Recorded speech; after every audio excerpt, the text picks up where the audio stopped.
come out on the ice for a warm-up period. They're about to try for their 5th consecutive win.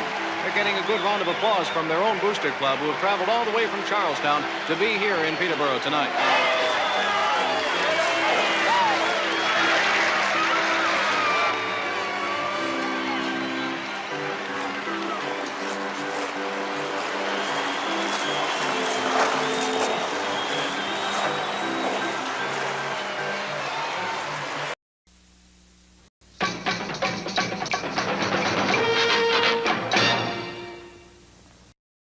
If you're looking to buy or sell a home, make your next move a power play with Mike Burgoyne of Real Brokerage Realty. First responders, veterans, doctors, nurses, teachers, and yes, Let's Go Blues Radio listeners get special rates. Visit strikewithmike.com or email him at mike@strikewithmike.com and score big today. Have you subscribed to the LGB Minute podcast yet? It's a 5-minute weekly St. Louis Blues podcast hosted by Jeff Ponder that is released multiple times a week to fill the gap between Let's Go Blues Radio episodes. Subscribe today. So awesome, so handsome, so smart, you'll agree. Kurt, Jeff, and Bill are on TV. It's radio on TV. Oh yeah, it's radio on TV. From St. Louis, I am Jeff Ponder, and I'm joined by, it's gotta be May, Bill Day. Kirk Price is still facing allegations. We're bringing you the often imitated, never duplicated, so very nice, so full of spice, the original St. Louis Blues hockey podcast, Let's Go Blues Radio. This is the 24th episode of season 15 and the 552nd episode of all time. It is Tuesday, March 17th, and we're coming to you live.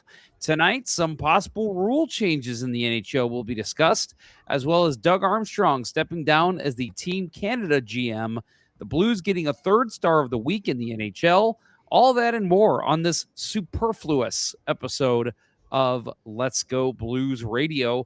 I am, of course, joined by everyone's favorite goaltender, Bill Day. Bill, March Madness has arrived. Are you a guy that likes to fill out those brackets? No, not whatsoever. I can't remember the last time I actually filled out a bracket. Had to have been, yeah, long time ago, probably 10, 12 years ago. Okay. I'm not that big of a basketball fan. The most I ever got into it was when, so the year I went to Providence, we were a buzzer beater away from the Final Four, and they put the foul on the wrong guy. They fouled out our star shooter, Austin Crozier. Went on to play for the Indiana Pacers and had a really good career. But he got called for a foul, and it fouled him out of the game. It was the wrong call. Should have been on the shooting guard, and then came down to a buzzer beater shot. And our point guard, who was an amazing passer, amazing dribbler, God Shamgod, literally his name. He had a short stint with the Bullets, I think. He rimmed one out at the buzzer. So that was like the most I ever got into it because it was my school. And then when Illinois was in the championship game at America Center and lost, that was the other time.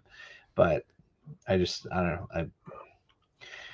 I really probably should care more than I do, and I usually wind up watching the championship game. But I'm not a gambler, so.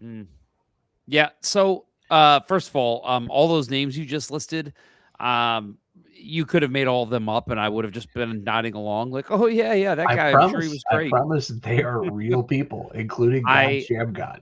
I will seriously sit and watch any sport. I'll watch basketball if it's on and there's nothing else on, but that is one sport I do not follow whatsoever. Followed the Bulls in the late 90s, just like everybody else in the world did. But for me, just never has been my sport. College especially, I'll watch Mizzou when they're on, and I'll kind of have it on in the background. I always end up doing something else or falling asleep but it's just not my sport. I'll fill out the bracket just because, like I have a lot of friends that do it, and they're like, hey, fill out a bracket, $5. And I'm like, the people that always win are always people who know nothing about basketball. So I'm like, hey, one of these times it's got to be me, right? So that's the only participation I do with March Madness. I'm a sports guy through and through, but for some reason, I've just never been able to get into basketball. Yeah, I'll say I probably the last time I filled out a bracket was before they went hardcore ban on it at work. Somebody else would organize it, and I'd be like, yeah, I'll get in on it. And most of my circle of friends don't do it. So if it wasn't the work peer pressure, and when that was banned, I just haven't done it. So this marked the tape 5:50 into our recording. I am already calling out comment of the show. That is probably a first. Yes, Joe Schmo, you are getting it because that was quite funny. You get our comment of the show. I knew it. I'm surrounded by assholes. He says, is it middle school picture day? I imagine it's because you and I are both wearing nice sweaters with collared shirts under. I'm guessing you probably did the same thing I did. You just never changed from work. Yep. And for me, I also am clean shaven today for the first time. And I don't even remember how long, since probably the summer of last year. So yes, it probably does look like we are getting ready for middle school pictures. So that's a great call out there, Joe. Yes. Yeah, you're going to get a lot of shit in the locker room tomorrow night.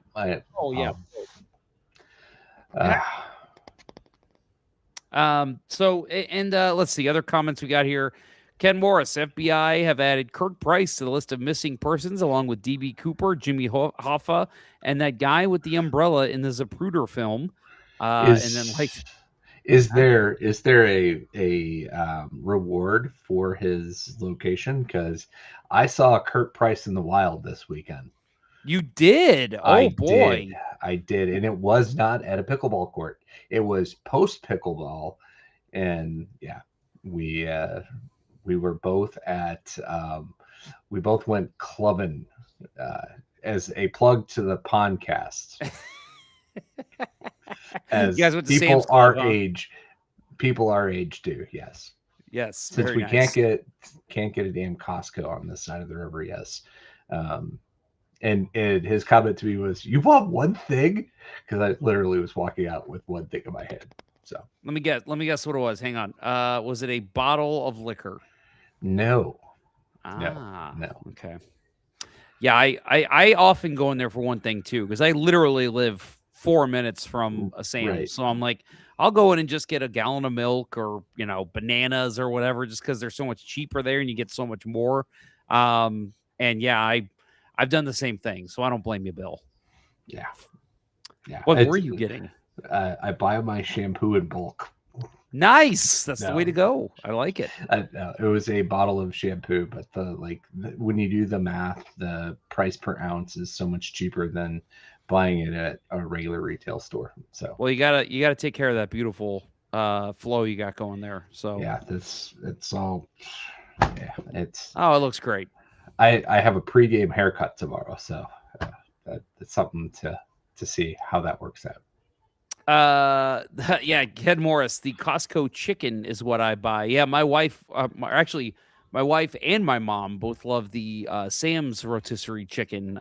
So I have a lot of the Sam's rotisserie chicken in my life because of that. My mom will constantly be like, "Hey, I bought a rotisserie chicken. Do you want the legs next time you come over?" And I'm like, "Sure, why not?" So yeah, I do. I eat that a lot. So I'm with you, Ken. Wow, Ken has a Sam's up there in the old. I'm sorry, Costco up there in Nova Scotia, and you can't even get one in Illinois. No, it sucks.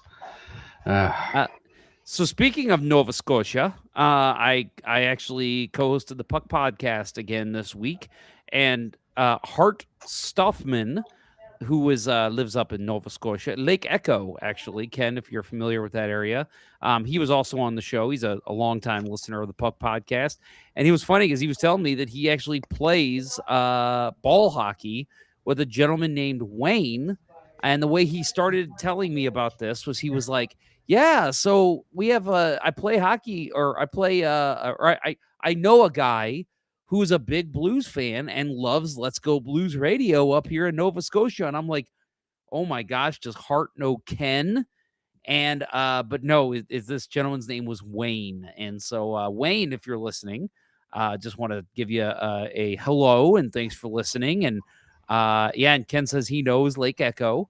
And yeah, and Ken, you're close to Halifax, I believe, or in Halifax proper. So Let's Go Blues Radio, killing it up there in Nova Scotia. How about that? That's pretty awesome. We are north of the border. That's right. Divide by Zero asks, have the feeling that you live in the many worlds hypothesis and you keep getting dumped into the worst of those worlds? Well, before I read his next comment on this, that is yes, I've definitely have that feeling in the past. He says it keeps feeling like that for me. Blues winning meaningless games, still out of the playoff run, draft position being destroyed, and the sinking feeling. I called it months ago on Let's Go Blues Radio. Yes, this is what they do. This is what the Blues do. They have a horrible start to the season since 2019, and then they turn it on at the end. And the last couple of years, it's been fun to watch. And I'll admit it's still a little fun to watch some good hockey at the end of the season, but at the same time, you're kind of like, come on, guys, let's just get a high draft pick. Like, this is killing us. Yeah. I mean, the one saving grace in this one is that this is just a super deep draft, and we're going to have 3 picks in the first round. So, unfortunately, we're playing ourselves out of that top 5 the way it's going right now. And that is along with so many other facets of life telling me that we are in the dumbest timeline. Yes, I agree. All right, well, let's get into our first segment of the show, beers of the episode. These are our official beers of episode number 552. You can follow each of us on the Untapped app. You can follow Bill at Billy Blue Note 33, and you can follow me, J Ponder 94. We'll kick it off with you, Bill. What are you drinking tonight? Only one beer on a day like St. Patty's Day. It's a lovely day for a Guinness. So I'm going full cultural appropriation, as we learned over the last few years that we have no Irish heritage, despite what my dad said all those years growing up. But I love a draft Guinness. This is the next best thing out of the can. I was happy to pick up a 4-pack. And this is number 2 on the night for me. So we'll see if I get to number 3. I meant to get myself a Guinness tonight, and I totally forgot. So, yes, we should say happy St. Patty's Day to everybody listening if you celebrate. I know I was downtown today for work, and when I left for lunch for a little bit, I was like, oh, it's a little crazy out here. I totally forgot that downtown goes nuts for St. Patty's Day. So it was, I don't know if you got out at all, Bill, but No. Yeah, not a great day to be driving around downtown. Yeah, and definitely stay away from Dogtown because it was 20 degrees at 10 a.m. this morning, and people were lining Tam Avenue for the parade, and hardcore St. Patty's Day partiers in this town. Yes, so it's yes, like this year Mardi Gras was spaced out far enough. So this is like cultural appropriation day number 2 for everybody. On Mardi Gras, everybody's French. On St. Patty's Day, everybody's Irish, and then Cinco de Mayo, everybody's Mexican. So that's true. That is true. It's the trifecta, and then Arriba! Yeah. Well, we're not there yet. I guess I should say hoity toity toity toity. That's what they say in Ireland, right? I don't think so. Well, I do not have a Guinness tonight. I should have. Like I said, I meant to grab one, and I totally forgot. I am drinking a Sam Adams Cold Snap. I saw this in the store the other day, and they're probably not going to be in stock for very much longer. So I decided to pick up that 6-pack. And, yep. Oh, hang on. And I'm drinking, you can see the beautiful golden look of those Sam Adams cold snaps, and also using my old Coors Light. It's got every NHL logo on that cup. This was what year? This would have been, let's see, I got this at the NHL draft the last year I was in the media, so that would have been 2015. So yeah, no Golden Knights. Let's see, what's the oldest logo on here? The old Ducks logo's on here, the old Panthers logo, obviously the Coyotes. Let's see, it's a little faded on some of these. Obviously the old Blues logo. What else do we got? Wonderful radio we got going here. That's about it. Yeah. I think that's an old Canucks logo, old Stars logo. So that was right before the Stars changed their logo. So yeah, that was right after. It's still the old Stars logo.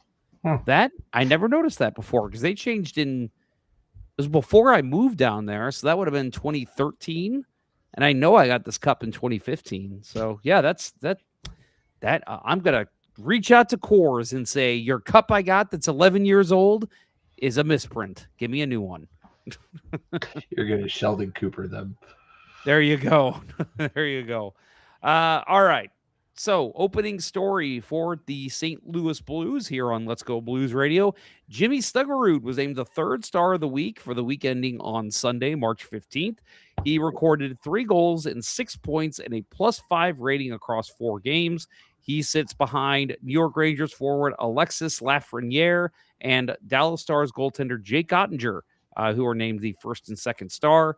His 6 points and +5 rating came across 4 games, up the Blues to a 2-1-1 record for the week. He opened with a 3-point effort in the loss against the Islanders in overtime on Thursday. He also had a pair of goals against the Hurricanes at a 3-1 win. And then on Sunday, he also had an assist and brought his point totals to 35 points, including 15 goals. He is now 5th among all rookies in goals, 6th in assists, and 4th in points. And during the month of March, Snuggerud is tied for 6th in the NHL overall with 11 points in 8 games, and his +9 rating is tied for 4th. So quite the coming out party kind of here at the end of the season for Jimmy Snuggerud, playing very, very well. Obviously, we saw him find some chemistry there with Braden Shen before he got moved, but once he got moved, still has not missed a beat, playing very good hockey. And listen, I know some people are upset that they're winning games this late when they're likely not going to make the playoffs, but one positive is to see the youth start to shine, and I think we're starting to see that with Jimmy Snuggerud. Yeah, we talked about last week how good he looks with Robert Thomas now. I mean, that the chemistry is there. Wanted to see them force that until the chemistry built. It's there, and still, and maybe this is Montgomery's way of making sure that we don't have as much success as we could. Still hitting the line shuffler button and putting Kyrou with Thomas 2 or 3 times a game. We're done with that. No, everything, and I really do hope that it's at the end of the season, Steen goes in there and says, if you want to keep being the coach of this team, you will never have them playing on separate lines ever, because they look great. Thomas looks happy again. Like it looked like he got tired of carrying everybody that was on his line, and now he's got players that complement him and make him successful, right? They were trying to force Buchnevich and Kyrou at different points of the season. He looks good, but I mean, Snuggerud, we're getting to the point he is coming up on his 1-year anniversary being with Big Club, and he is showing that he is figuring out how to be impactful. Like, he's had the time to learn what the league is, and now he's figuring out how to be impactful, finding the soft spots. His hands are just sick. I mean, never seen anybody that can get a shot off from any point of the ice with speed and accuracy like he does. That Carolina game, the first goal, I believe it was on Bussy, just cutting to the middle and just ripping a shot. I mean, a lot of people said that's a goal that Bussy should have had, which I'm not going to argue, but you also have to give credit to Snuggerud just finding the soft ice in the center, right above the top of the slot, and firing a wrist shot that just seemed like it kind of handcuffed Bussy. And just that obviously that was not the only goal he scored in the past week, but absolutely love seeing him being able to make a huge difference with this team. And I'm with you, man. 100%. Don't break up Thomas and Snuggerud. Keep them together. I love the idea of having Thomas, Snuggerud, and Dvorsky, two guys who you can rely on at this point in their careers to always give it their best. Not seeing that in Kyrou and Buchnevich every single game. You're seeing it with them.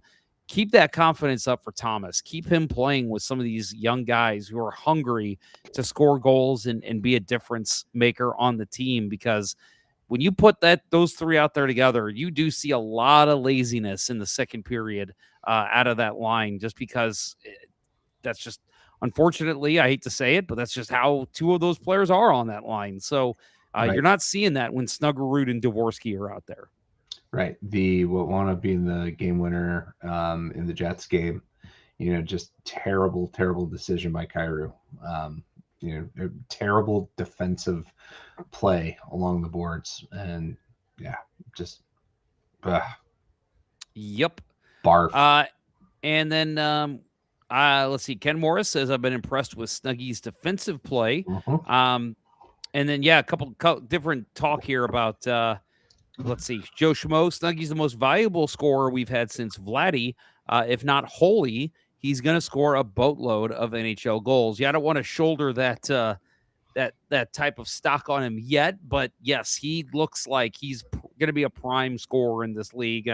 Kind of what I think the Blues management thought they had in Kyrou. I do think we're going to see this with Snuggerud. We saw a lot of lapses in Kyrou's game as he was coming up as a rookie and then even as a second-year player. I know it's only been a year, but I'm yet to see that with Snuggerud. I think he has played phenomenal. He's hungry. You can tell he gives it his all every shift, and that's what you want to see in a kid like Snuggerud. Yeah, he's he's not afraid of failure, and I think Kyrou still hasn't gotten past that. Right, he's nervous with a puck, and knows if he makes a mistake, he's going to hear about it in the media. Snuggerud is confident enough in himself, and that it's weird to say. Like Kyrou, it seems like going to the All-Star game and beating Connor McDavid in the fastest skater competition somehow stripped him of all of his confidence, when it should have had the opposite effect. Because since returning from that All-Star game, his career has just been super choppy. And I don't know how you have an NHL player who can just never regain confidence. And when he plays with confidence, he is an impact player, but he doesn't do it enough. Snuggerud has that, and if he makes a mistake, he's going to learn from it, and he's going to grow from it. He's not going to dwell on it. And he's got a lot more maturity, I think, at this point. Definitely at this point in his career than Kyrou did. Joe Schmoes, Snuggy looks like he's sporting a 65 flex stick, rapid wrist action. Ken Morris said they mentioned his stick flex during a broadcast. It was in the real snappy range. I believe it was 55, actually, is what his flex is at. For those who don't know, the lower the number on your flex, the higher flex you get, but also means more stick breaks. But you get way more snappiness out of your stick when you're sporting a 55 or a 65. I sport typically about an 85. I actually typically like it a little stronger than that because I want my sticks to last. But that's because I'm a beer league player and they don't provide me with sticks. So that's why. Yeah. My favorite stick that I ever used was like 110 flex, had nothing on it. Oh yeah. I mean, it's hard to get any flex out of that at all. But for me, it's like I'd rather save $300 and have to buy a new stick. So, Amen. that's how it is for me. All right, we are going to take a quick break. We do have some chatter in here about drafting positions for the Blues and for the Red Wings, which is important for the Blues. So we'll talk about that a little bit out of the break. And also got some news on the Blues GM and a decision he made this week. So we will be right back. Don't go anywhere. You are listening to Let's Go Blues Radio. After these messages, we'll be right back. What are you doing? Have you not subscribed to the Let's Go Blues Minute yet? Do it wherever you get podcasts. It provides a daily look into the St. Louis Blues, filling the gap between Let's Go Blues radio shows. Go to Spotify, go to Apple Podcasts, go to Friendster. I don't care. Just subscribe and get fresh blues content daily. Do it. Like now. Every hockey team needs that clutch player who knows when to pass, when to shoot, and when to take charge. In real estate, that superstar is Mike Burgoyne of Real Brokerage Realty. Whether you're buying your first home or selling your current one, Mike skates circles around the competition with his knowledge, hustle, and down-to-earth approach. And here's the real zone ability. If you're a first responder, veteran, doctor, nurse, teacher, or even just a loyal Let's Go Blues radio listener, you'll score special rates when you work with Mike. Got questions? Fire them at him. He'll answer quicker than Bill Day's glove hand. Obstacles in your way? He'll plow through them harder than I would in a goalmouth scramble. And when it comes time to close, he'll put it in the back of the net faster than a Kurt Price shot from the slot. So don't just settle for an ordinary realtor. Get the MVP on your side. Visit strikewithmike.com or email him at mike@strikewithmike.com today. Mike Burgoyne, the real estate teammate you can always count on. Hey, it's Jeff. Do you like me? Okay, even if you don't, it's okay. It's okay. There's a new show coming out. Check it out. It's called The Podcast, Conversations That Go Nowhere. We are going to do our random generator. We are going to talk a random topic. All right, here we go. You ready? You know, my mom and my dad wrote my biological code when they pooped me out of my mom's butt when I was a baby. Is that how it works? Yeah, absolutely. Did Al Gore create weather? I mean, that's possible. I think he invented the internet, right? He did. This podcast made possible by Al Gore. Weather conspiracies. Failing a driving test. Elevators. Forgetting why you walked into a room. I don't know if you're Costco people or Sam's Club people, or if you're clubbers. I don't know if you go clubbing. We go. You go clubbing. Cam, this whole show has actually just been a ploy. I've got some news I need to share with you. You're my father from the future, aren't you? Yes. My name is Dameron, actually.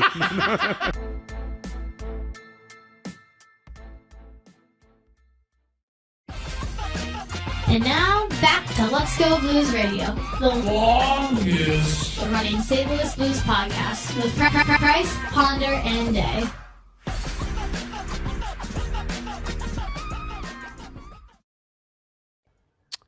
Well, like I said, we'll get into some of the chatter here. Our friend Divide by Zero. Just imagine how much better we would look with a top 5 pick. The Red Wings missing the playoffs and still having a third first-round pick at the end of the draft.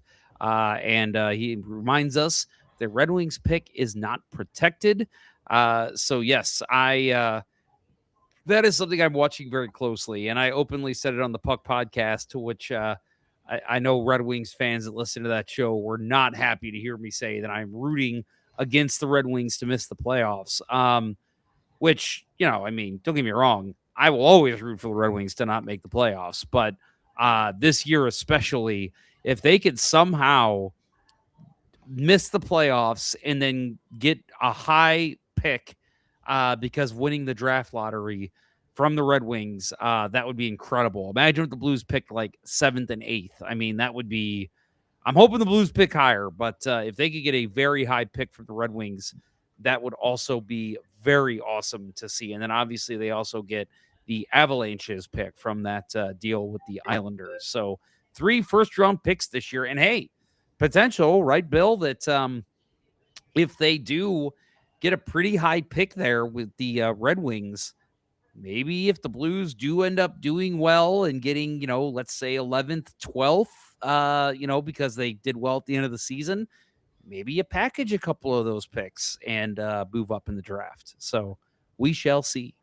Yeah, I mean, I think the Blues, where they are, with having a halfway decent farm system, would make that kind of move this year, right? It's not like we're Vegas and have no prospects up and coming, or who the Florida Panthers, right? They've traded all of their picks for the last 4 or 5 years, and yeah, it's down goes Brownhead. Really, his Monday article this week was really fun to read, and I think he took a shot at the Panthers for having no prospects and no picks.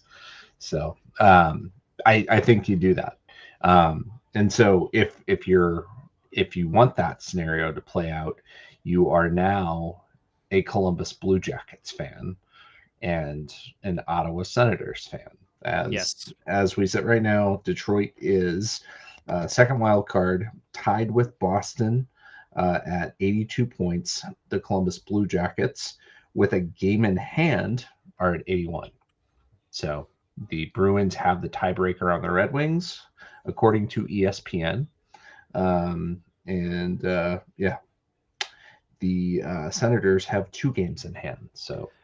And I'll add that the Blue Jackets have been on a tear winning lately, and the Red Wings have not. One team is trending up. The Red Wings trending down, and the Blue Jackets trending up. So, even if they miss out on the playoffs just by 1 point and they sit 17th in the standings, the Red Wings, that is, that means they are entered into the draft lottery, and they could move up significantly if they do that. So that would be fantastic if just to have that chance to have basically 2 chances for the Blues to win the draft lottery there. That would be very cool. Yeah. All right. Yeah, we can dream. We can. Ken Morris, I got to call this out in the chat. Of course. He wants the Habs to make the playoffs. So do I. Big secret, right? Cole Caulfield got his 40th. Beautiful overtime game winner. Hudson and Suzuki set him up with.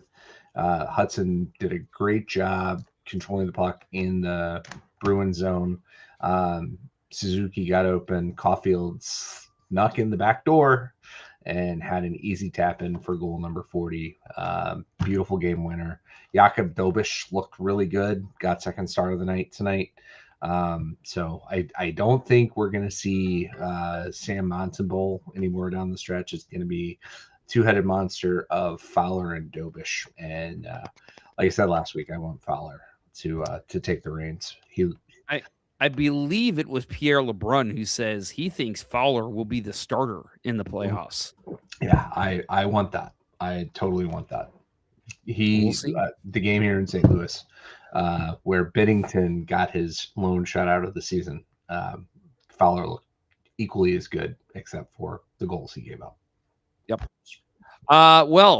Speaking of Canada, Doug Armstrong has announced that he is stepping down as the Team Canada GM from now on. He has held that spot for many, many years. I want to say since the 2016 World Cup of Hockey, I believe, is when he started doing that. But he's been involved in Team Canada for a very long time. I think even before he joined the Blues, he was doing some work for Team Canada. So he said to The Athletic, quote, "It's time for a change. I've enjoyed every aspect of it. Obviously, you wish you could go out on top, but it would be selfish to want to do it again. It's just it's such a great experience, and I think more people should enjoy it." It sounds like he's very open as well to staying with Team Canada and in some type of capacity, maybe on their board of directors or just helping with the selection process, something along those lines. But yeah, he is officially saying that he no longer wants to be GM, and it does make you wonder, with this being his last year as officially as the Blues GM and moving into a presidential role. I know there's a lot of talk that maybe he goes on and becomes a GM somewhere else. Maybe he's done with the whole GM game. Maybe he's realizing, I do want to retire. I want to go out, and move into a different role where I'm not as involved with day-to-day and team functions. maybe this is just all a precursor to that, and he doesn't want to do GM duties anymore. But overall, interesting to see Doug Armstrong make the decision himself that he is no longer going to be Team Canada's GM. Yeah, it's his record at the this year's Olympics notwithstanding, the fact that he could hold down the position for so long and continue to hold the trust in a country where winning hockey is everything, and they haven't won everything. Their world championships records are pretty damn good. But yeah, I don't know. I like the idea of him stepping in, closer to retirement and, not chasing, that was Rick Bowness stepped down from the Jets because it's time for me to retire. And he got lured back in, right? Yep. Hey, we got this young team that needs you, right? And they were able to sell that to him, and he bought it. Maybe it happens with him, but I like the idea of he did what he wanted to do with his career. It's time to wind it down and do it on your own terms. I do think he'll be back for Team Canada. Like I said, it seemed like he's very open to a different role because I do think he wants to be a part of a gold medal Olympic team. So I could see him definitely coming back in the 2030 Olympics, possibly in some capacity. But yes, definitely not as GM. And it's going to be an interesting transition to see who they go with as the Canadian GM, because it just, I don't know. I don't know if you feel the same way. It just feels like Armstrong's been there forever at this point. So it's interesting to think about who is the next viable candidate for Team Canada. Well, what do you have any thoughts there? I was going to say probably Joe Sakic was the first name that came to mind for me. Yeah, that's possible. Yzerman, possibly. No, I don't think so. I don't think so his either. Record as a GM is great, especially if the Blues wind up with a lottery, draft unprotected pick from trying to get Justin Falk as the piece to put you across the line. They've had some unfortunate injuries in the last week or so, so it's not all on Yzerman, Right. but at some point the Yzer plan has to take hold, and it still has not yet. Yeah, he's had some unfortunate luck there, but I just don't see him as being the guy that gets tapped. Not as the main GM, maybe a GM. Yeah, I agree. I think we will see his name in the mix, but I think overall, just body of work, I would agree with you. I think Joe Sakic would be a much stronger candidate, but there's others in there too that I'm not even thinking about right now that I know will be considered. So I'm sure they've got plenty of resumes going across their desk to make the next big decision. Possible rule changes ahead for the NHL? ? General managers are currently debating allowing 19-year-olds from the CHL to playing in the AHL.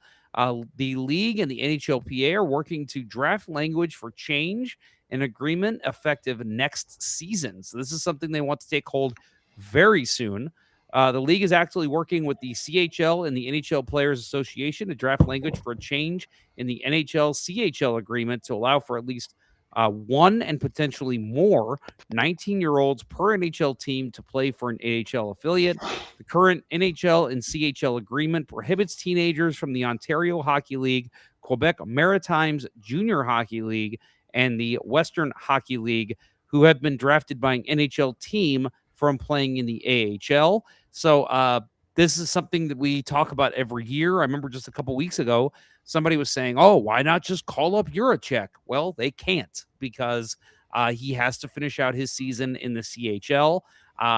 Once they hit, I believe it's 20, they are allowed to play in the AHL, but at 19, they have to, if they're playing in the CHL, they have to finish in the CHL before they're allowed to go to the AHL. So this was a rule that's been drafted by the NHL and CHL, obviously. And so it's something that has to be worked out between the two of them. This is very much done to protect the CHL leagues because obviously they've got to make money and they've got to draw in crowds. And, if you're seeing, every good 19-year-old go down to the AHL, that CHL money is going to go bye-bye. So I get it. But at the same time, I've always said, and I think a lot of fans say this too, teams should have more control over what their players that they draft are going to be allowed to do. So, for a guy like Justin Carbonneau, it was literally either you play in the NHL at 19 or you are going back to your CHL club. And I think teams want the flexibility to say, this kid has already proven what he can do in the CHL.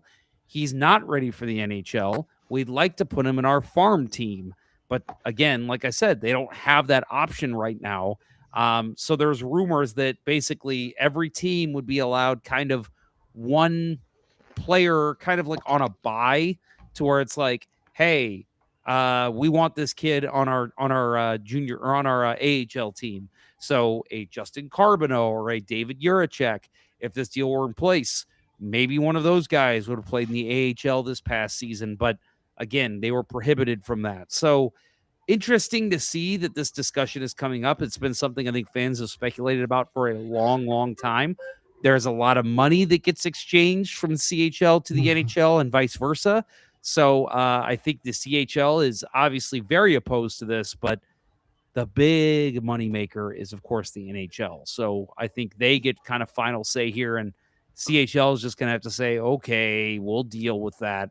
But interesting to see this possible rule change come into effect as early as next season. It's interesting, and I didn't really read up on it, but I definitely plan to. And what interests me about it is, would that couple that with NIL money being available in the NCAA, and a lot of players, Gavin McKenna, right, opting, he got the biggest NIL deal of any hockey player, but players opting for the NCAA already. If you then are further strip mining the CHL of talent for placing them on AHL rosters for further development, the CHL really just becomes a prospect pool for those that opt not to go to the NCAA. And it seems like it would really, that maybe there are, other economic and financial things I'm not considering off the top of my head, but it seems like it really could do a lot of long-term damage to the CHL as a competitive breeding ground for future NHL talent. Well, and you bring up a good point that players are already doing this. They're already saying, I was drafted into the CHL. I could go play for the Quebec Ramparts, or whoever drafts me, but I'm going to go play in the NCAA so I can kind of control where I play. Sure, I won't be making any money. I'm going to college, but you're not making money in the CHL anyway. That way, if I choose to go to the NHL at 20, I can just go to the NHL at 20. If I'm ready at 19, I'll go at 19. There's no rules. There's no stipulations for NCAA players to do that. So the only rule is once they go to the NHL, they can't come back and play NCAA hockey, which CHL has the same rule too. So, or actually, they get the 8-game tryout. But other than that, that's kind of the rule in the CHL too. So I love this. I think teams should get more say in where their players go. And you hear sometimes, I can't remember who it was. I think it might have been Ty Ratty. He was on a really bad CHL team, and the Blues kind of stepped in and said, trade him to a better team, please, so we can at least get some playoff hockey out of our prospect. So at this point, you wouldn't have to worry about that anymore. It'd be, hey, you're playing with the Springfield Thunderbirds. That's where we want you. That way we can keep a closer eye on you. I'm all for it. I think that, I don't know. I just feel like this is so archaic with the rules in place with the CHL. And I've been all for change here as much as possible. I mean, for people saying, oh, this is going to bankrupt the CHL, they're not going to be making as much money. Well, as much as I hate to say that sucks, it's also great for the AHL because they'll be getting higher end talent, and a lot of those clubs are struggling. So being able to get let's just say a Gavin McKenna, because that's why a lot of these guys, we talked about the Arizona Coyotes a lot with the way they manage their players. They kept them up in the NHL for way too long before sending them back down because they didn't want to lose the control of the player.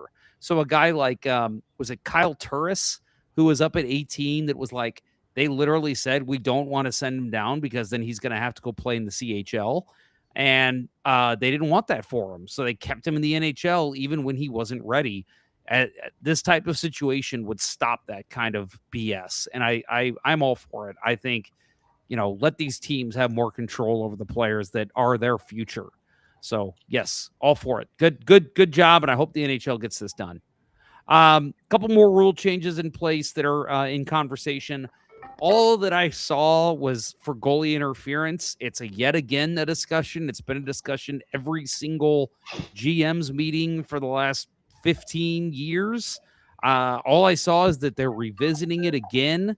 And I think that just goes to show how broken it is. So we need to figure something out, whether it's get rid of the challenge and put the onus totally on the referee, or I don't know, don't penalize a team if they get it wrong, because honestly, it's a flip of the coin at this point. Maybe you fully define what goalie interference is. I don't know.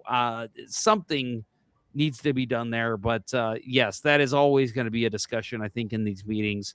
And then the last thing that I'll mention, and Bill, you can comment on this or the goalie interference, but lots of talk surrounding equipment. Darren Dreger of TSN, this is a direct quote he had. He said, quote, "There's going to be added equipment next year for non-NHL players, and that's the wearing of neck guards. I mean, we saw the stars of the game wear them without problem at the Winter Olympics, and it's an issue because how do you implement something like this, and ultimately, how do you police it?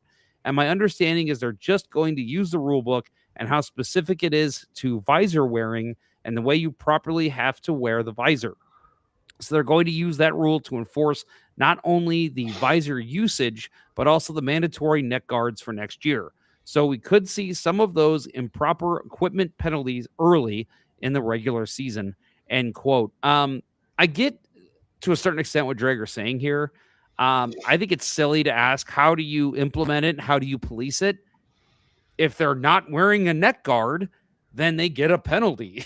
To me, right, it's very cut and dry. It's the same as the visor rule. If a player comes out not wearing a visor, he's penalized, and the team's penalized with a bench penalty. So it's the same thing here. If they're not wearing neck guards, then you give them a penalty and you say you're not playing until you put a neck guard on. Yeah, I think in the kids ranks, when they first started making it, it was a fashion choice, and people objected to it and didn't want to do it because it didn't look cool.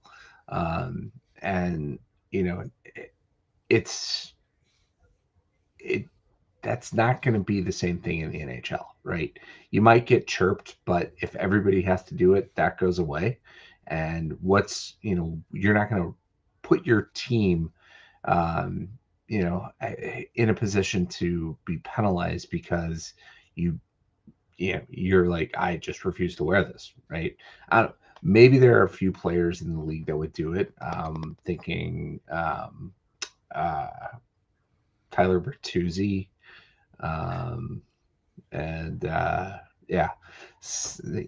probably the same people that didn't want to comply with the vaccine mandate during the bubble. They'd probably be like, no, you can't make me do it. But if it's mandated, it will be complied with. I could see somebody forgetting to put it on, but that's on the trainers, right? The trainers are have to be there to say, hey, forget something, and make sure that they get it on them before they step on the ice for actual gameplay. I don't see that can be an intern. That can be an intern job, right? Like You literally have an intern stand out there as the players come out for warm-ups, and you just say, hey, watch the necks. If one of them doesn't have a neck guard on, come tell Ray Barilli, and he'll go over and tell them, hey, go make sure you have a neck guard on before the game starts. Like, that to me is a very easy thing to manage. And to say, oh, this is going to be hard to police. No, it's not. And I'll tell you, Bill, about a year ago, I made the switch to wearing a neck guard. Well, what's funny, real quick, I might have mentioned this on the show before, that I originally was opposed to having a neck guard because I thought, man, I play in such a lower level league. I shouldn't have to worry about that. But then I thought, wait a minute, it's actually the opposite, right? Because I have worse skaters in my league. So guys are falling. Guys are, trying to step over people when they could have just glided around them. So it makes more sense for someone in beer league, I think, to wear a neck guard. So I made the switch. And I'll tell you, the only issue that I have, and I'm telling you right now, NHL players don't need to worry about this, is that in the summer months, when we're playing at certain rinks, the rink does get hot. Like St. Peter's, the B rink, that rink does get very hot in the summer. And it does stink because you do get out there and oh man, and you're literally loosening the collar and warm-ups because you're like, oh, it's so freaking hot. But that's the only time I've ever noticed any issue with it at all. Most of the time I put it on, and because mine has kind of a Velcro strap in the back, I Velcro strap it on, and then I kind of oh, it's so restrictive. 2 seconds later, I'm not even thinking about it. I haven't thought about it until I take it off at the end of the game. So for me, it's not even it. And again, I know I'm beer league, but at the same time, a neck guard is not a major hindrance. These players should be able to wear them no problem. Yeah. And when I reacquired all the new equipment, one of the first things I bought was the War Road, the TJ Oshie brand undershirt that has the built-in cut-proof neck guard, and absolutely would not play without it at this point. Yep. Yeah, I just have the Bauer one. I was going to get the War Road, but they had a special when I went into Pure to buy it, and the Bauer one was 30% off. I asked the guy at the store, and I said, what's the difference between the two? And he literally said, War Road is a tiny bit more comfortable. It's after you wash the Bauer one, he said it does bunch a little bit in the back, but you won't even notice it. He's like, I'll tell you right now, if it's a price thing, just buy the Bauer. And he was right. I haven't not noticed an issue at all. Not a problem for me at all. And again, we're beer league, Bill, but I'm sorry. I get the visor argument when that was going on. This is nothing. We're literally just wanting to protect our assets. Put on a freaking neck guard. It's not a problem. Yeah. Yeah. And I did want to make a comment about the goalie interference thing. They just somehow the template that they use for the agenda for the meetings is locked in place, and they actually haven't talked about it in 6 years. So, yeah, I agree. Just tell Dreger that we're talking about goalie interference just so we can get fans to get off our backs a little bit about it. Yep, I agree with that.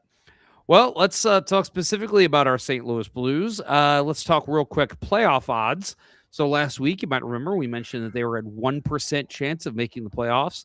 Again, this week, they're at 1%. But I will say, before the loss to Winnipeg, I did see they had jumped up to 1.8%, which is the highest I've seen in a while. So, and Winnipeg right now, after that win against the Blues, they're actually at 5.6%. They were at the same point total as the Blues, and we're also at, I believe they're at 1.2 going into that game. So just goes to show how one win can drastically change your playoff odds. But at the same time, I will say, and I think you agree, Bill, at this point, it's more, let's kind of hope they get a bottom pick, because at best, they will just get close to the playoffs. They've got to leapfrog a lot of teams to make the playoffs. Right now, I think I don't have the standings pulled up, but last I looked, it was the Kings, Sharks, let's see, Kings, Sharks, who are the other teams? Predators and somebody else were just ahead of them.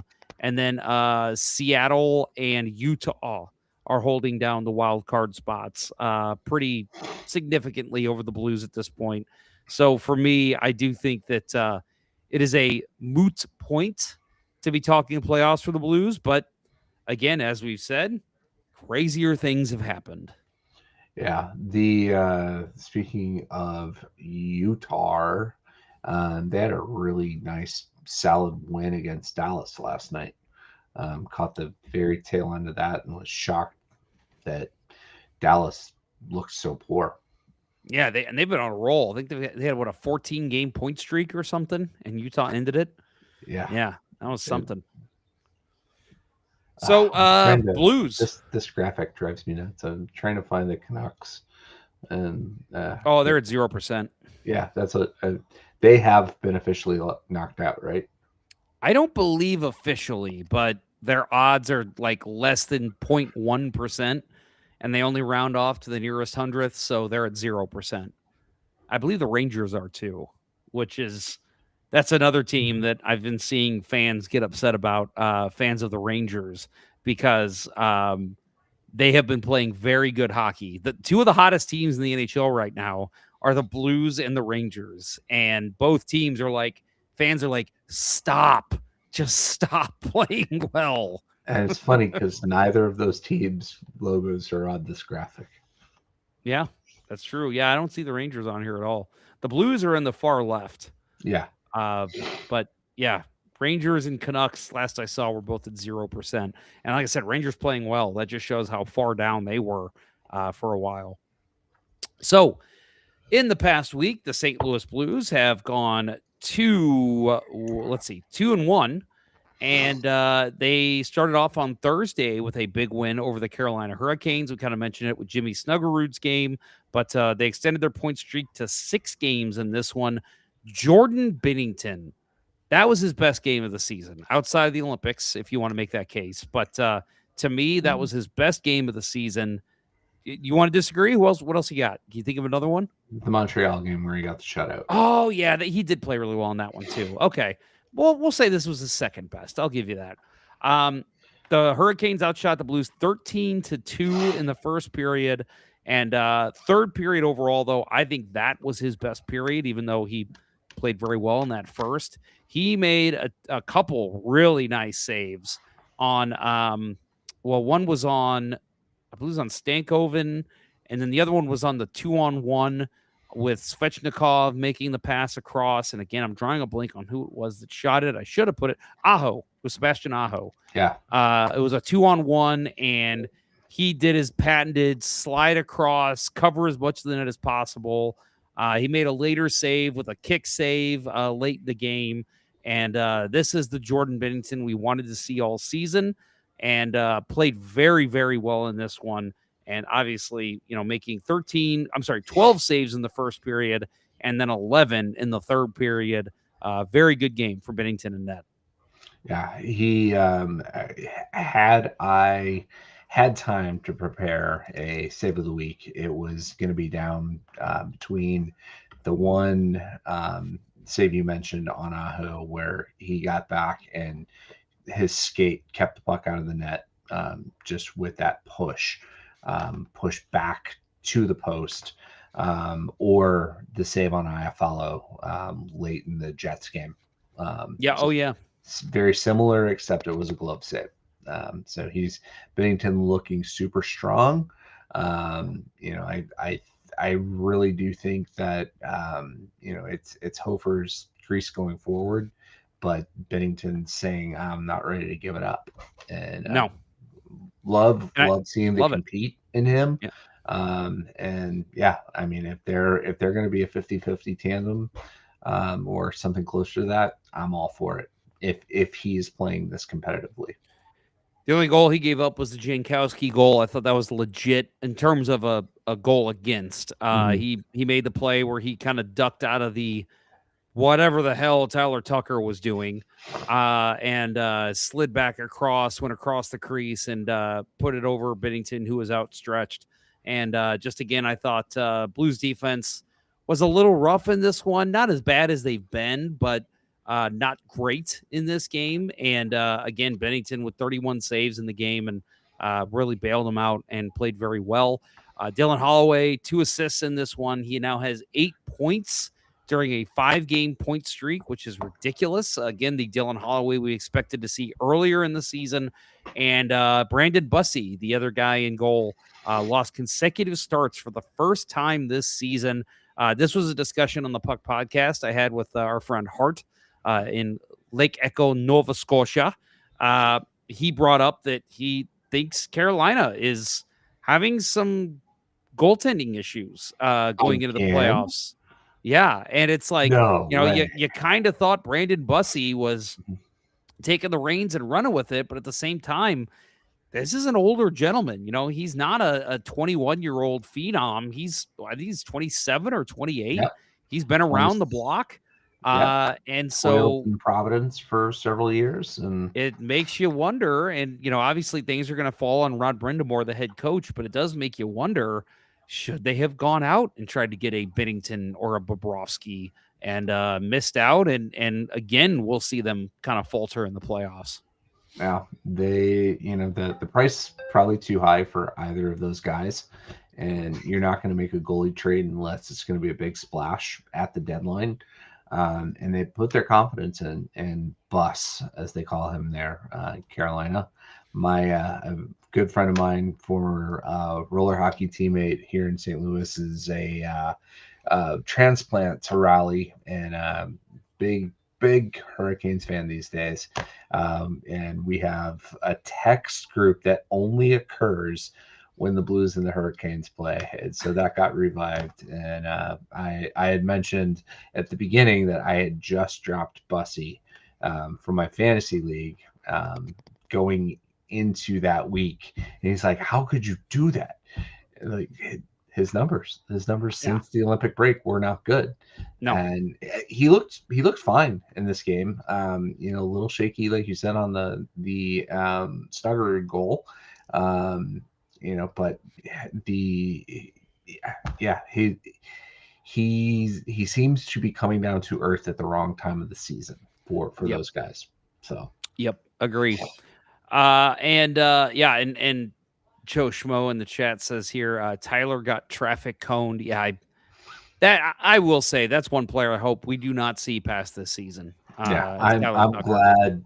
Yeah, I am so glad that Lindsted's up here and getting ice time. The more I see of him, the less I have to see of Tucker, and that makes me happy. Yep, I think Juracek is a guy that's going to make the jump next year. And I hope that means that Tucker is the odd man out, whether it's getting involved in a trade, put on waivers, or simply just playing in the AHL next season. He's not an NHL defenseman. I'm sorry. And again, I said this before, if they want to keep him up here now, I'm fine with that now. We're not a playoff team. Let's lose some games. Sure. Yeah. But after this season, I think it's time to move on from number 75.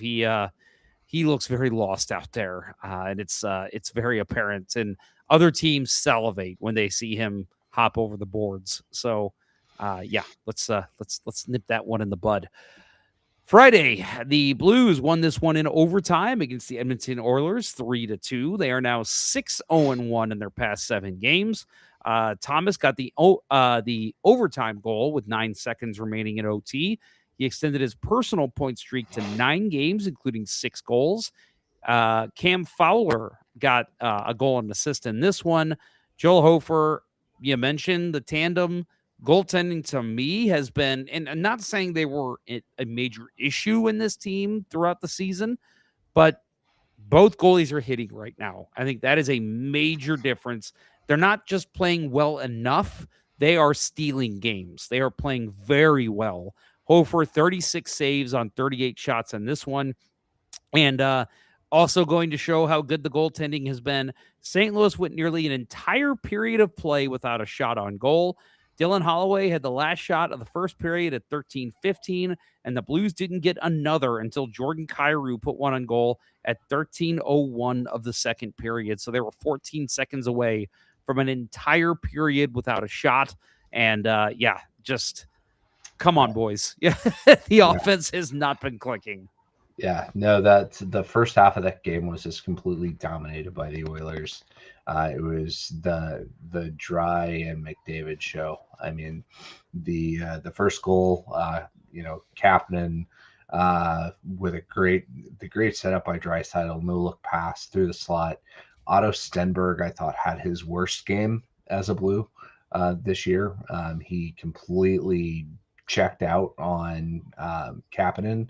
I thought it was a fairly easy read with Kapanen making the pass, kind of dropping the puck to Draisaitl and then circling around, and you see Stenberg point over to I forget who he was out there with, and in that moment, Kapanen drifts past him and gets wide open, and he loses him. Pass comes, beautiful pass, right? Nobody's expecting that pass. Hopefully, Stenberg has learned a lesson that when you're out there against Draisaitl and McDavid, you take nothing for granted. You are doubling down on sound positioning because he wasn't there. It was an odd shot by Kapanen. Beat Hofer low through the 5-hole. Not a typical NHL shot that you see, but credit to him for finding the net there. Yeah, and I'll say that going into the not even really talking about tank, just end of season, Blues, probably not making the playoffs. I hope that even if they have their worst games ever, we continue to see Lindstein and Stenberg in the lineup the rest of the year, because these are learning moments for them. Like you said, that's a moment for Stenberg where it's just like, okay, you made a mistake, learn from it, do better next time. And I'll admit, I didn't really notice him much the rest of this game after that play. So sometimes that's a good thing. I think maybe he's, being a little bit more responsible after that. You nod your head like you don't fully agree. Did you notice him again later? Uh-oh. Yeah, he was on the ice for the McDavid goal. Everybody pointed at Theo Lindstein, and Lindstein, right, should not have played his stick the way he did against McDavid. He, instead of holding it in the shooting lane, he thought McDavid was going to cross over, and he bit on it, and it gave McDavid the angle that he needed to snipe that puck. You're right. And McDavid went to school on Jimmy Snuggerud. I'm calling it. Same play, right? Stick handle through the middle, get open in the high slot, fire a shot. Yeah. Pick your corner. That was it. Yep. So back-to-back games. I'll agree with you. That now that I watched it again there as you were talking, and I forgot that was Stenberg. So yeah, you're right. But at the same time, that's Connor McDavid, right? And it was also Oscar Sundqvist with the turnover in the at the offensive blue line. Yep, that's true. I want to take a quick break from the action here and mention our friend Casey Gorak over on Facebook. Haven't missed an episode on audio since I found you guys years ago, but still can't get it through my head that I won't find you live when I'm randomly scrolling after the kids are in bed after this season.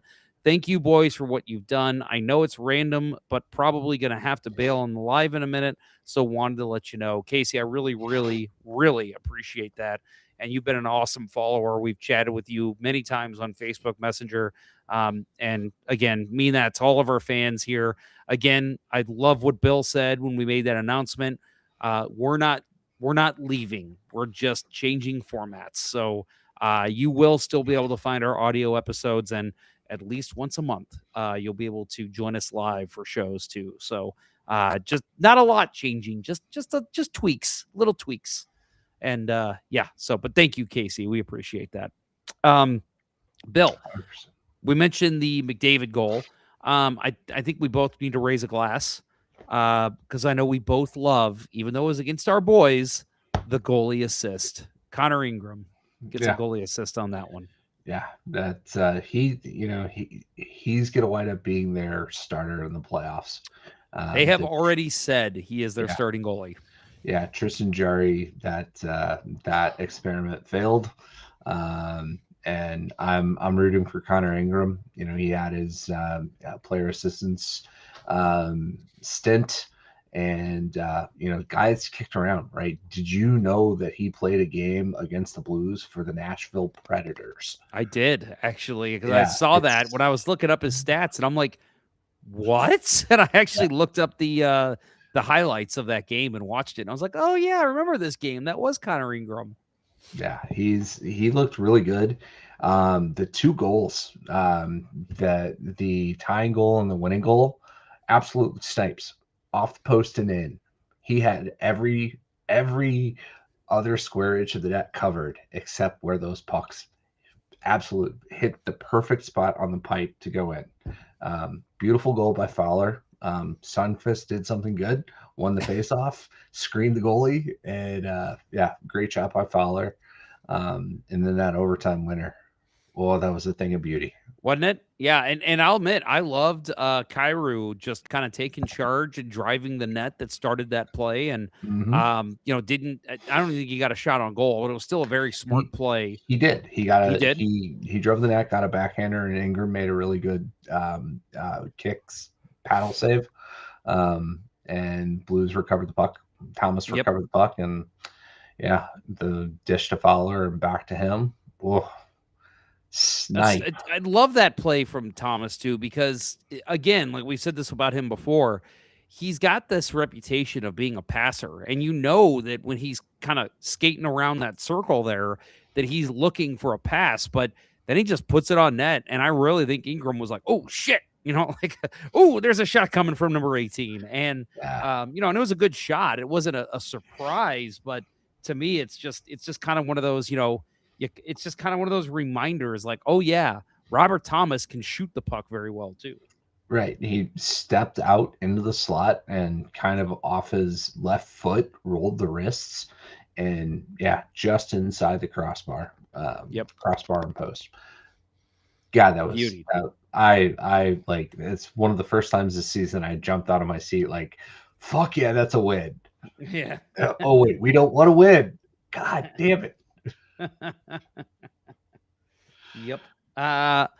Well, the Blues ended up playing the Winnipeg Jets on Sunday afternoon, lost this one 3-2. Their 7-game point streak ends. I know a lot of fans were happy about that. Eric Comrie in that. Originally, by the way, I had Mike Comrie on that one. But Eric Comrie, 29 for 31 on this one. And Binnington, I still think he played well, but obviously the numbers don't look good. Only 16 shots against, gave up 13. I'm sorry, did not give up 13 goals. Gave up 3 goals and made 13 saves. Hayden Fleury got his first goal in, first goal since December 19th, 2023, when he was a member of the Lightning. So a very long time since he scored an NHL goal, but he did get one here, a goal and an assist. He had the first of the game. And I thought a very entertaining game, honestly. And at this point, somebody said it earlier about the, was it the Islanders game? I can't remember. Somebody said this earlier, that entertaining game, and then they lost at the end. That's what you want out of the Blues. Yeah, and I agree. That's what I was calling for last week, right after that Islanders game, except lose in regulation. Yeah, so right. We got that with this game. You mentioned the Fleury goal. That's a goal that, it's a good shot on the blocker side. I think the Jets did a great job, better than any other team the Blues have played lately, of exploiting, like, the Blues in zone defense has been great, right? They're not giving up a lot of cross slot, set plays kinds of goals anymore, which was their MO through most of the season. But what the Jets did in this game was force the rush and scored off the rush, right? 2 breakaway goals and then the Fleury goal, on the rush. I think was it Morgan Barron? Like, he had a great game, right? And the ultimate face-off in the game, he won it and didn't allow the Blues to get a shot. And he had the pass to Connor for the breakaway. And what are Mayu and was it Broberg on the ice? They did not know Connor was. It was clear they had no idea Connor was there. Right. And that was just a Blues against Jets goal, because Right. Kyle Connor is he's going to have as much ice as he wants. Just leave that guy alone because he's going to score. Right. Right. And, it's like they went to sleep. The Jets have this ability to sneak in, the good players on the Jets, the Connors, the Scheifeleys,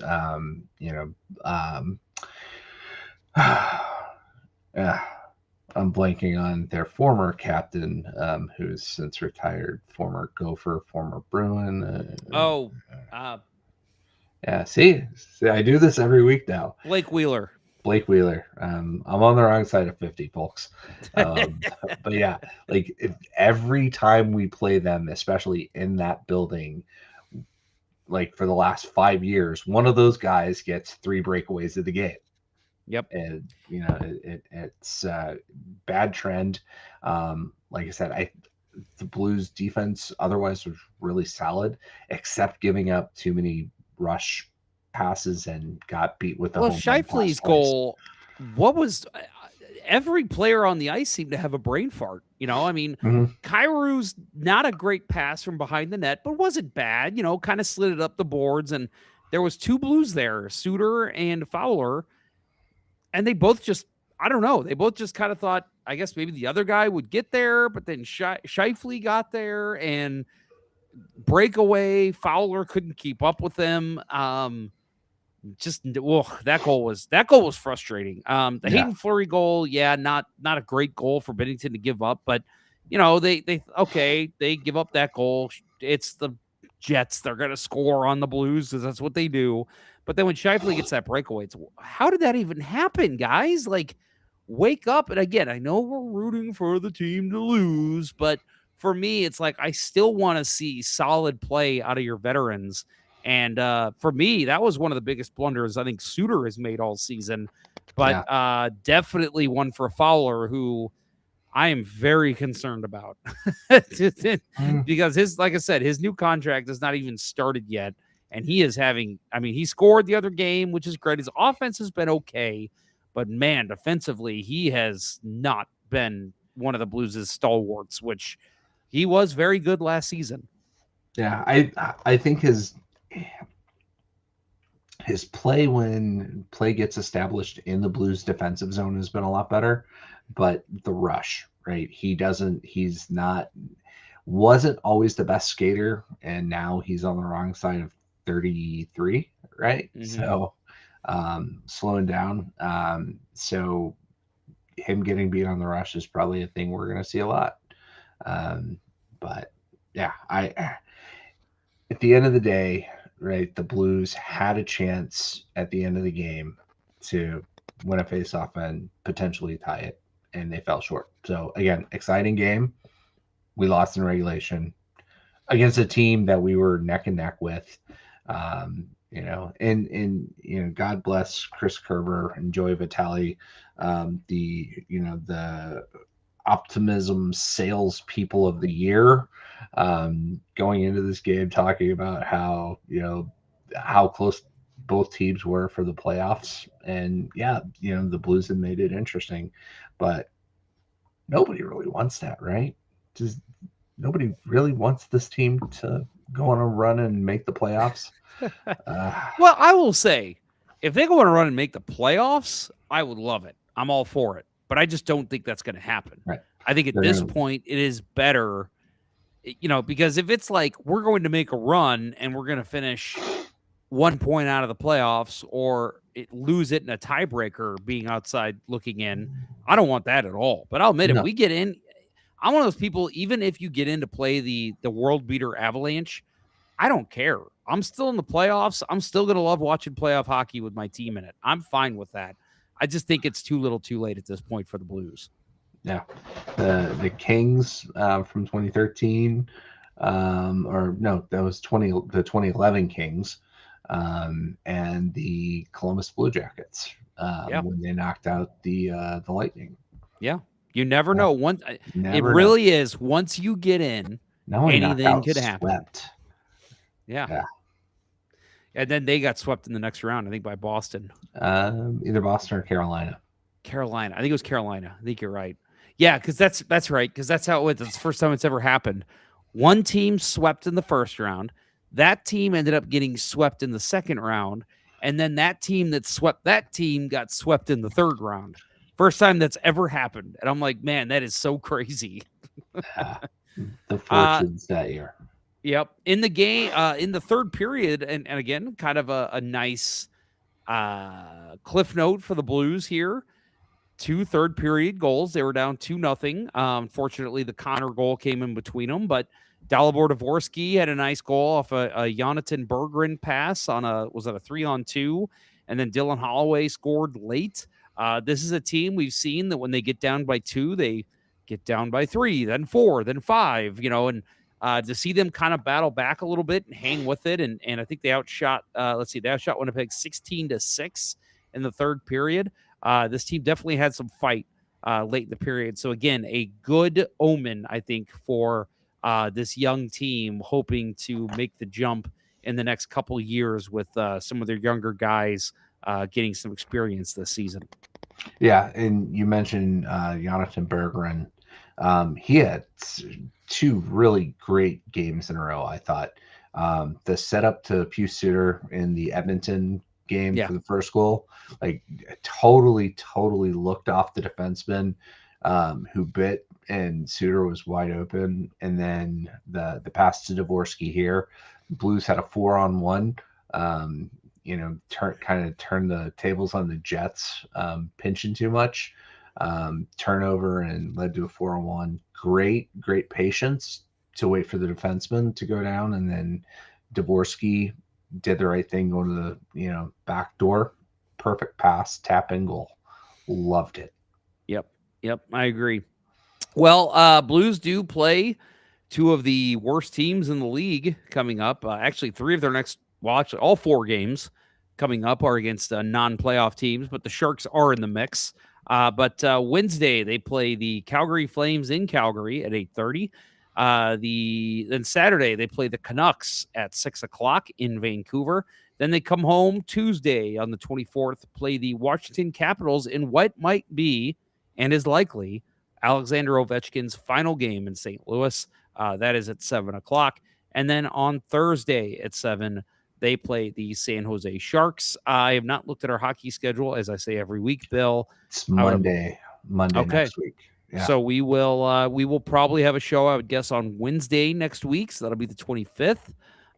6 shows remaining, folks, and until we wrap things up here. But so some games coming up against some teams that are kind of in the same position as the Blues, and maybe you pick up a couple wins, maybe you win all 4 of these games, and you're talking Blues are 3 points out of a playoff spot, or maybe they lose them all, and you say, great, we might pick first.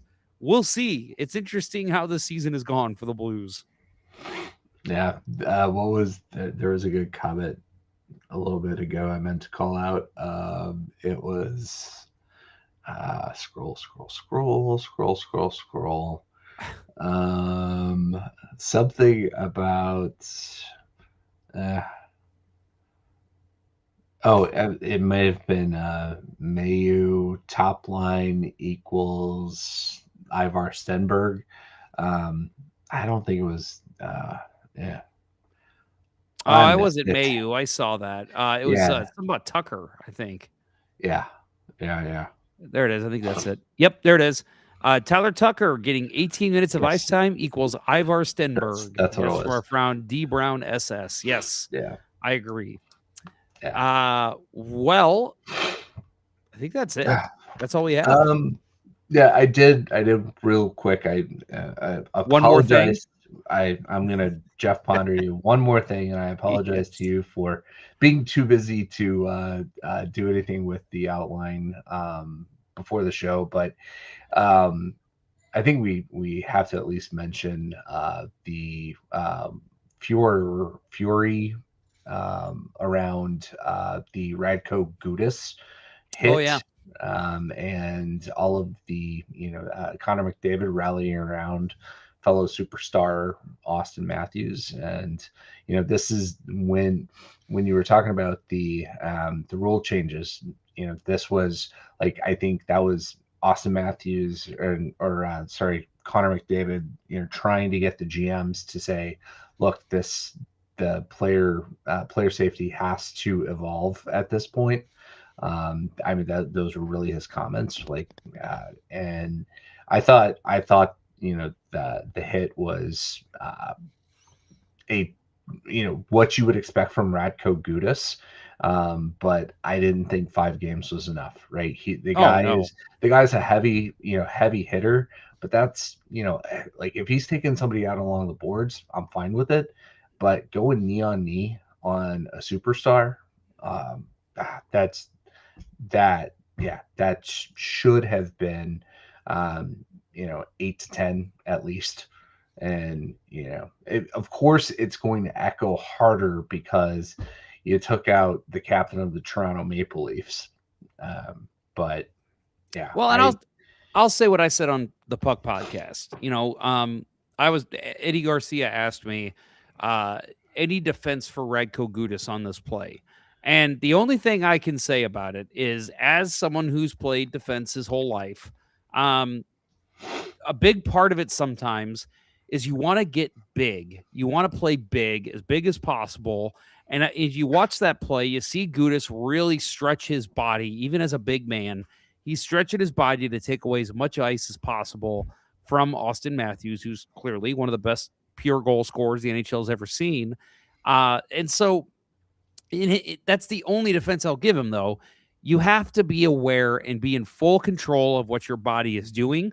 His knee outstretched, hitting Austin Matthews in the knee is completely unacceptable. Whether Gudas did that on purpose or not, I will say it's 50-50 for me if he did that on purpose. But looking at his history, looking at the type of player he's just always been and the type of game he plays, there's a good chance that was intentional. I'm going to do what I can to make sure Austin Matthews has no room, even if it hurts him. And I do think that was part of the thought process. So for me, even if you want to try and find some kind of reasoning why Gudas didn't mean to do what he did, he's still got to be held accountable. And this whole, 2 games for this, 4 games for this, knock it off, DOPS. That I've been calling for years. I think they need to completely overhaul the Department of Player Safety. They need to look at the CBA. I know there's a lot of restrictions in there in terms of suspensions and fines. That all needs to be completely reworked. I really believe in the fact if a player is suspended, the next time he's suspended, double what he got the first time. Suspended again, double that. To where it's a point like guys are not going to be doing that if it's, oh man, I got 15 games last time. Next one's 30. They're not going to be doing those plays. And listen, I'm all for fights and heavy hits and awesome body checks, all of that. Yes, 100%, give me that all day. But when you're taking out players knee on knee and possibly hindering their career going forward, something needs to change. That cannot be allowed. And the fact that Radko Gudas is still going to be playing in the regular season, that's a joke. At the very least, to me, he should have gotten the rest of the regular season and pending playoffs. Something major, because to him, this means nothing. His team's going to make the playoffs. There's a good I guess there's a chance they fall out, but they're going to make the playoffs. They don't need Radko Gudas. Right. If they fall out, it's not going to be because of him. Yeah. Yeah. So I hear you making an argument for more progressive discipline.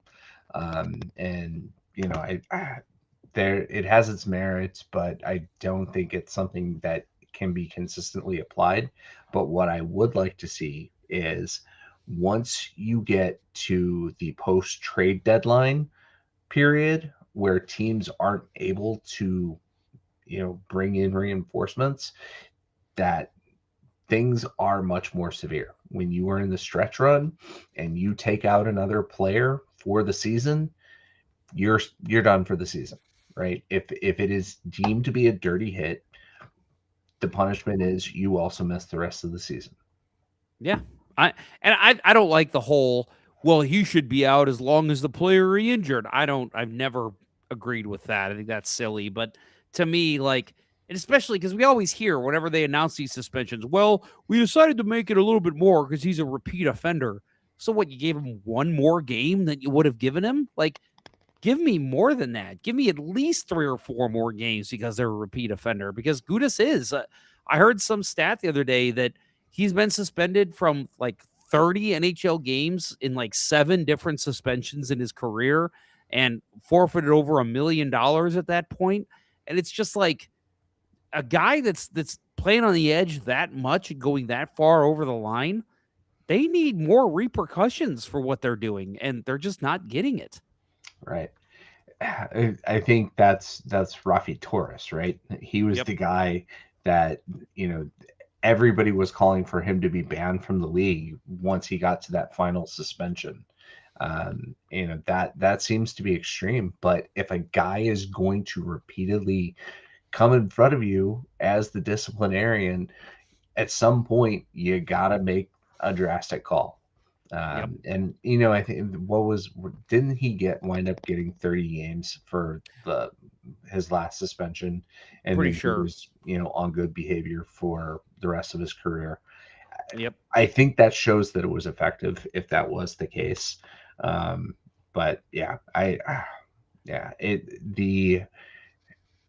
I feel like, and not saying George Peros is not a smart man. He went to Harvard, but having a guy that was in the enforcer role in the NHL in his playing days as the head of DOPS, right? That's not they are probably going to err on lower number of games missed. And that's what I don't understand. Okay, well, I get to a certain extent of, let's get someone in who understands the hitting aspect of the game. But it's always been, George Peros, Chris Pronger, Brendan Shanahan, Stefan Quintal. And it's like, give me the other side of it too. Like, I'd say put 2 guys in charge. Put, I don't know, a clean player, Tony Amonte, in with Rick George Mahar. Peros. Yeah, like give one, like a Lady Being winner. That's a good idea. Yeah. Like, give him somebody to where they could say, hey, you know what? I get that that's a part of the game. It's going to be a hit and blah, blah, blah. But hey, we got to be looking out for these all-star players too. And I'm sure Peros is considering all that too, but it does not come across like that. No. And I think there needs to be a little bit more checks and balances with this than what we're seeing. Yeah. Yeah. In this case, I agree with Connor McDavid that it's got to be revisited. Yep. Ken Morris says in the chat, I heard Gudas modeled his play of hockey based upon some beer league guy named Jeff Ponder. Yes, and I know, Bill, you've seen it in our hockey chat, that when I have facial hair, I do resemble Radko Gudas. He's a lot bigger than me, but, I put on a better sweater vest, I feel like. Yeah. We'll see. Maybe not. I don't know. I've never seen Radko Gudas in a sweater vest, but I'm just going to go with that. I have better hair. I'm going to go with that. Better rogue streak going across the middle as well. All right, Bill. I think that will do it. Anything else that you want to add? Any one more things from you? No more one more things. All right. Well, thank you to our incredible audience for listening, and also our awesome sponsor, strikewithmike.com. That will wrap up episode 24 of season 15 of the original St. Louis Blues hockey podcast, Let's Go Blues Radio. Thanks for listening, and thanks to those who participated in the YouTube and Facebook live chats during the live show. Make sure to follow us on all the socials at LGB Radio, and like, follow, and subscribe to us on YouTube, Facebook, and Twitch. For Kurt Price and Bill Day, I'm Jeff Ponder, and this was Let's Go Blues Radio. Until next time, everyone, 6 more episodes. Let's go Blues. Let's go Blues.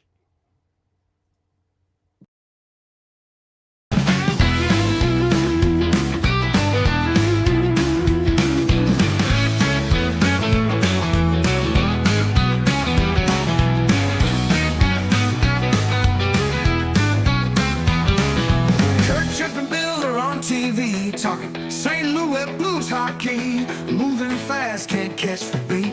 Skates on fire, ice on defeat. Kurt, Jeff, and Bill.